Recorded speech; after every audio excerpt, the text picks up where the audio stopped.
Hola a todos, en este vídeo vamos a ver cómo crear y configurar nuestros materiales. Antes de nada, saber que actualmente Blender ha optado por sumarse al estándar PBR, usando por defecto un shader llamado Principal BSDF. Un shader no es más que un algoritmo que especifica cómo la superficie responde ante la luz. Por eso es importante saber que una iluminación nos cambiará mucho dependiendo de los materiales que tengamos en escena. Un ejemplo, no es lo mismo iluminar materiales metálicos, donde lo más importante son los reflejos directos, que cualquier otro tipo de material con características distintas. Tenéis que saber que los materiales se pueden clasificar en dos grandes grupos. Por un lado, tenemos los dieléctricos, se llaman así por su baja conductividad eléctrica, y por otro lado los metálicos. Esto es importante saberlo porque en ningún caso, y como veremos más adelante, encontraréis en la naturaleza un material que tenga una mezcla de estas dos propiedades. Bien, el primer tipo de material que vamos a aprender a configurar son los de tipo metálico. Pero antes vamos a ver cómo se crea un nuevo material en Blender. Para ello seleccionamos el objeto al que queremos crearle nuevo material, vamos a la pestaña Material Properties y pulsamos en Nuevo. Podemos renombrarlo haciendo doble clic sobre su nombre. Lo voy a llamar Metallic para estar organizados. Bien, para este material Blender nos ha creado en el Shader Editor dos nodos. Uno, el Material Output, que tiene, entre otras cosas, la configuración de a qué motor va a ir destinado nuestro material, sea IF a Cycles o a ambos. Y por otro, nuestro shader Principal BSDF, que como ya os he dicho anteriormente, está basado en el estándar PBR y tiene todas las propiedades físicas que podemos configurar para crear cualquier tipo de material para nuestras escenas. El primer parámetro que vamos a configurar para nuestras superficies metálicas, obviamente, es el Metallic. Lo subimos a 1 y esto es muy importante. Aunque Blender nos permite dar valores intermedios, entre 0 y 1, si queremos ser físicamente correctos, para nuestras superficies dieléctricas, el valor del Metallic siempre tendrá que ser 0. Y para nuestras superficies metálicas siempre tendrá que ser 1. El siguiente valor que vamos a poder configurar para nuestros metálicos es el Base Color. El Base Color no es más que el color de nuestra superficie metálica. Entonces yo voy a dar un valor, un naranja simulando cobre, para que podamos ir viendo los cambios bien. Bien, el siguiente parámetro que vamos a ver es el Roughness. El Roughness es cómo de irregular o rugosa es la superficie de nuestro metal. Esto simula las imperfecciones microscópicas de la superficie de nuestro material. De modo que si su valor es 0, tendremos un material totalmente pulido que refleja todo nuestro entorno. En este caso está reflejando el HDR que uso para iluminar. Mientras que si lo vamos subiendo, se va dispersando el brillo especular del material hasta que se convierte en un material totalmente difuso, algo así como un papel. Vamos a configurarlo a un valor más o menos intermedio. Bien, el siguiente parámetro que podríamos configurar es el brillo anisotrópico. Bien, actualmente el brillo anisotrópico no está soportado por IF, así que no lo vamos a ver. Bien, el último parámetro que podemos tocar para configurar nuestros metales es el Clear Coat. El Clear Coat es un reflejo especular extra que se muestra por encima de los demás. Es útil para simular materiales del tipo pintura de coche o similares. Entonces, si vais viendo según lo subo, cómo aparece un segundo brillo en la superficie de nuestro material. Aquí podéis verlo. Si lo voy bajando, veis cómo desaparece. Tened en cuenta que muchas veces se puede mezclar con nuestro brillo especular de nuestro metal. Por eso voy a abrir el brillo del Roughness para que podáis verlo. Vale, el Clear Coat tiene su propio roughness. Funciona exactamente igual que el roughness del material, pero afecta solo a este brillo. Entonces, si lo voy subiendo, voy a hacer más rugosa la superficie de nuestro material para ver bien el brillo secundario del Clear Coat. Y vemos que si lo voy abriendo el roughness, vamos perdiendo el brillo hasta que se convierte en una superficie totalmente difusa. Ya, como os digo, funciona exactamente igual que el roughness del brillo especular del metal. Básicamente estos son los parámetros que tenemos para configurar nuestros tipos de metales, ya sea desde un cobre hasta la plata o el aluminio. Ahora que ya sabemos configurar materiales metálicos, voy a crear un material nuevo para ver las propiedades de un material dieléctrico. Voy a dar nuevo, voy a renombrarlo y lo voy a asignar. Bien, básicamente, como ya hemos visto, cuando un material tiene en su propiedad el metálica 0, automáticamente ya es un material dieléctrico. Por tanto, vamos a ver qué parámetros podemos configurar con este tipo de materiales. Bien, el primero que podemos tocar es el base color, funciona exactamente igual que los materiales metálicos y es eso, el color difuso de nuestro material. Vamos a dar, por ejemplo, un azulado. Y el siguiente parámetro que podemos tocar es el especular. Si os fijáis, el especular nos hace potenciar o apagar el brillo especular de nuestro material.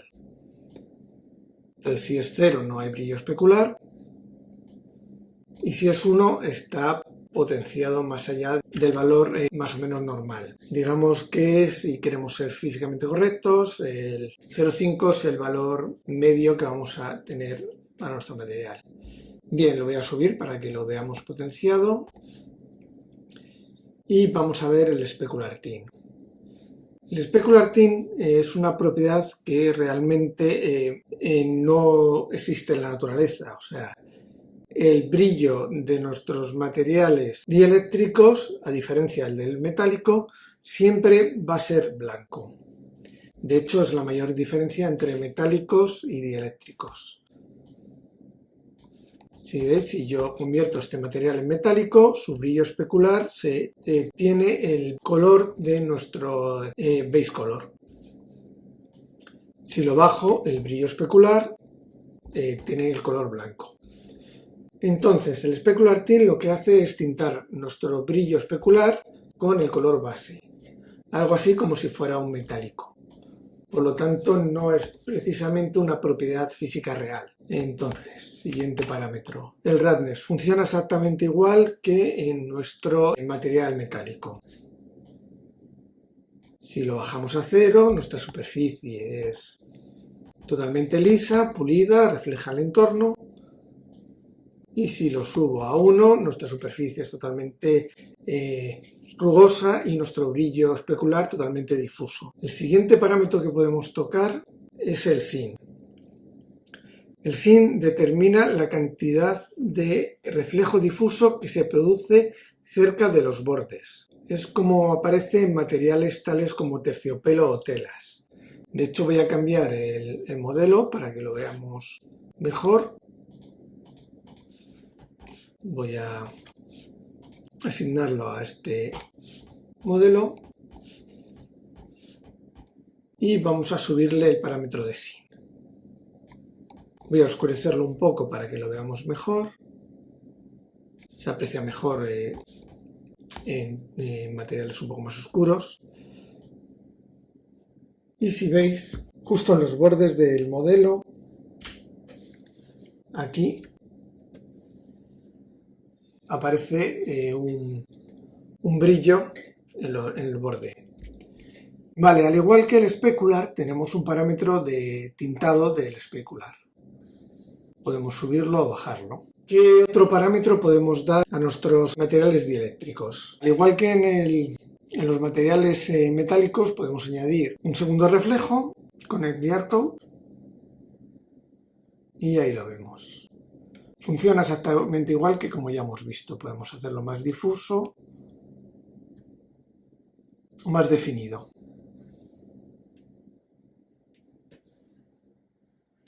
Y básicamente estos son los parámetros que podemos dar a nuestros materiales dieléctricos. El siguiente tipo de material que vamos a ver son aquellos que tienen transparencia y refracción.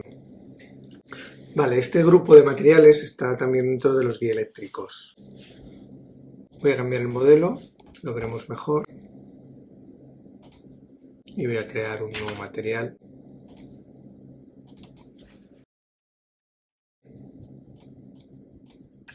Y lo voy a asignar. Vale, ¿cómo establecemos las propiedades del material tipo cristal y demás? Vale, en Transmission lo subimos a 1 y ya automáticamente este material es transparente. ¿Qué sucede? Que para que nuestro motor de render, en este caso IF, sepa que este material es transparente, hay que activar una serie de opciones para que no esté calculando siempre que si un material es transparente o no. Vale, entonces tenemos que activar una de estas opciones. Ya las veremos más en profundidad para cuando hagamos algún material con alfa, pero materiales con refracción siempre tiene que ser alfa blend. Lo activamos y ahora tenemos que activar esta pestaña que pone Screen Space Reflection. Vale, no sucederá nada porque además de activar estas opciones, hay que activar en las opciones de render que te calcule las refracciones. Para ello vamos a la pestaña de Render Properties y activamos Screen Space Reflection. Y sigue sin suceder nada porque además hay que activar las refracciones. Vale, ahora ya empezamos a ver cómo el objeto es transparente, pero como su roughness es elevado, pues obtenemos como un cristal esmerilado, o sea, con una superficie así rugosa. Entonces vamos a bajarle el roughness y ya tenemos un cristal. Vale, tenéis que tener en cuenta que este tipo de material es complejo y muchas veces te crea unos reflejos un poco extraños, como estos picos y demás. Vale, podemos quitar el face cooling para que no te calcule la parte de atrás y quedará más limpito, pero es cierto que no te calculará todo el modelo. Entonces eso ya será según veáis cómo se ve vuestro material sobre vuestro modelo. Una vez que hemos configurado nuestro material para verlo en IF, nuestro motor, vamos a ver qué propiedades podemos cambiar para configurar nuestro cristal. Bien, básicamente podemos tocar tres parámetros: el base color, el roughness y el transmission. El base color funciona igual que en cualquier otro material, nos cambia el color de nuestro shader. El roughness igual, es la dureza, el microrelieve que tiene nuestra superficie. Y el transmission. El transmission es la cantidad de transparencia que tiene nuestro cristal. Cuanto menos cantidad tenga, menos transparente es, hasta que se convierte en totalmente opaco. Evidentemente, si queremos un cristal no va a ser 100% opaco, así que podemos ir jugando con este valor. También tenemos un valor que se llama Transmission Roughness, que actualmente IF no soporta. Solo soporta OnCycles, así que no vamos a verlo. Y por último tenemos el parámetro IOR, que hace referencia al índice de refracción y que podemos consultar en algunas páginas web cuál sería el índice de refracción que tendría nuestro material. Ya puede ser un cristal, un diamante, el agua, todos tienen índice de refracción distintos. Hay páginas donde están clasificados por material el índice de refracción que tienen. Por ejemplo, Vamos a ver el índice de refracción del agua y aquí vemos los tipos de agua que, según su temperatura, qué índice de refracción tiene. Por ejemplo, podemos coger el del agua a 20 grados y pegarlo. Debéis saber que para este tipo de material tenemos una limitación. IF solo te calcula la refracción que está más próxima a la cámara. De manera que si tenemos dos objetos con refracción uno delante de otro, solo veremos el que está más próximo. Justo cuando uno se pone delante de otro, desaparece. Esta limitación viene por cómo es IF.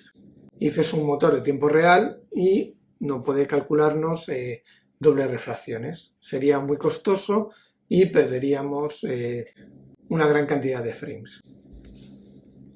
El siguiente material que vamos a ver es el subsurface.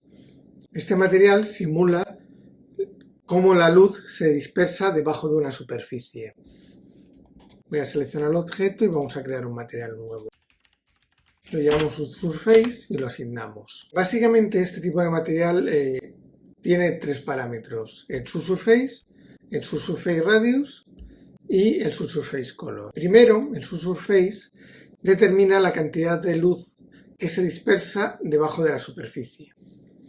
Esto quiere decir que cuando tiene un valor de 0 es un material difuso y según vamos subiendo, más cantidad de luz se va a dispersar. Si lo ponemos a 1, adquiere la propiedad de un material como si fuera una vela, piel, como ya hemos dicho. Con este tipo de materiales tenéis que tener en cuenta dos cosas. La primera, que al tratarse de un material dieléctrico no es compatible con los metálicos. Y la segunda es que la escala del objeto puede afectar al efecto de subsurface, por lo que os recomiendo que trabajéis siempre con medidas reales. El siguiente parámetro que podemos configurar para este tipo de materiales es el subsurface radius. Este permite controlar la cantidad de luz que pasa a través del objeto en cada canal RGB por separado. Para un material como el de la piel, por ejemplo, el efecto es más pronunciado en el canal rojo que en el verde o el azul. Por defecto, Blender viene configurado para este tipo de material. Por lo tanto, el rojo tendrá más valor que el verde o el azul. Por último, podemos controlar el subsurface color. Este es el color base que va a verse cuando la luz pase a través del objeto.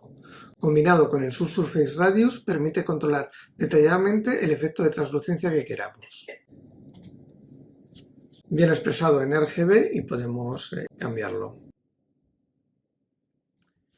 Con estos tres parámetros podemos crear todos estos tipos de material. Por ejemplo, si quisiéramos crear un material, digamos, como de tipo leche que tiene una translucencia, pues podemos configurarlo poniéndolo un poco casi blanco. Y el color del subsurface radius debería ser también blanco, aunque podría tener algún tinte amarillo que podríamos controlar un poco con el color. Tenéis que tener en cuenta que este material, al ser un material dieléctrico, también podemos configurar sus parámetros de specular y roughness. Incluso combinarlos, como ya hemos visto, con el Sheen o el Clear Coat, aunque sería un poco extraño. He dejado para el final varias opciones que son comunes tanto a dieléctricos como metálicos y que no son exactamente propiedades físicas de nuestros materiales. Estos son el emisivo o emisión, el alfa, que es la transparencia, el normal y el normal del Clear Coat. Voy a asignar otro material para que se vea mejor y vamos a empezar con el emisivo. Bien, el emisivo no es más que un material que no le afecta la luz. De manera que si yo lo subo, incluso le puedo cambiar el color, este se coloca por encima de nuestro material. Es cierto, y ya lo explicaré más adelante, que podemos conectar una textura o un mapa procedural para enmascarar este tipo de elementos. El emission está bastante relacionado con una opción de render que podemos configurar y se llama Bloom. ¿Qué hace este parámetro? Este parámetro lo que hace es coger los puntos más brillantes según un threshold y aumentarlos. De manera que si yo voy bajando el threshold, aquí podemos hacer un truco y es, como son valores HDR y están por encima del valor 1, este sería el máximo que nos permite, podemos darle un valor mayor y veremos inmediatamente que se nos crea un efecto como de glow. Luego podemos cambiarle el threshold para que no afecte a todo el volumen y podemos tocar el radio para hacerlo más pequeño. Ahora esto está afectando a todo el material. Como os he dicho, podemos luego filtrarlo para que no afecte de forma global al objeto. Voy a apagar el emisivo. Vale, la siguiente opción es el alfa. El alfa hay que distinguirlo del transmission. El transmission es una propiedad de material para hacer cristales y otro tipo de materiales, y el alfa es simplemente transparencia. ¿Para qué nos va a servir el alfa? Pues muchas veces simplemente para enmascarar zonas de nuestro material que queramos que sean transparentes. En este caso, como estoy trabajando de forma global para que veáis cada parámetro, pues voy a hacer transparente todo el objeto. Bien, esto nos pasa como en el transmission. Tenemos que configurar el material para que nuestro motor de render entienda que es un objeto transparente, para así ahorrar cálculos a la hora de tener una escena compleja y no cheque si cada objeto es transparente, sino que nosotros le indicamos cuál es. Entonces podemos usar el Alpha Blend y vemos que podemos controlar su transparencia. Voy a volverlo a hacerlo opaco. La siguiente opción que vamos a ver es la normal. Vale, a la normal podemos engancharle varias cosas. Para aquí ya tenemos que ver nodos. Bien, voy a crear una textura procedural que nos servirá de ejemplo. Y le voy a añadir también un generador de coordenadas de textura, porque las texturas procedurales normalmente van a depender o de que tú le indiques que las genere o que cojan el V del objeto, pero por defecto no se seleccionan un canal concreto. Entonces voy a darle a generar y vamos a ver un nodo que se llama BAM. Bien, lo conectamos a la altura y estas salidas normales lo conectamos a la normal del objeto. Aquí podemos tocarle la fuerza y vemos cómo la normal nos está generando un relieve sobre la superficie. Es un fake de cómo la luz incidiría en ese relieve, pero sin estar modelado. Vamos, seguramente ya conozcáis este tipo de mapas. El BAM es una forma antigua de generar este relieve. Actualmente se usa más un normal map, que veremos más adelante cuando veamos cómo conectar texturas a nuestro material. Voy a bajarle el roughness para que podamos ver el brillo bien y percibamos bien el volumen. Entonces vemos cómo en los brillos nos genera este relieve. El Clear Coat normal. Este solo lo vamos a ver si tenemos activado el Clear Coat y solo sobre el brillo que genera este parámetro. Ahí lo vemos. Aquí podemos tocar el roughness y ahí veríamos cómo el normal se está generando en torno a este brillo y no al brillo del specular. Si quitamos el specular, veremos solo el brillo secundario del Clear Coat. Bien, con esto ya hemos visto todos los parámetros que podemos usar para crear nuestros materiales. En el siguiente vídeo vamos a ver cómo conectar texturas a nuestro Principal VSDF. para generar distintos materiales. Incluso usar un solo nodo para tener partes metálicas y partes dieléctricas.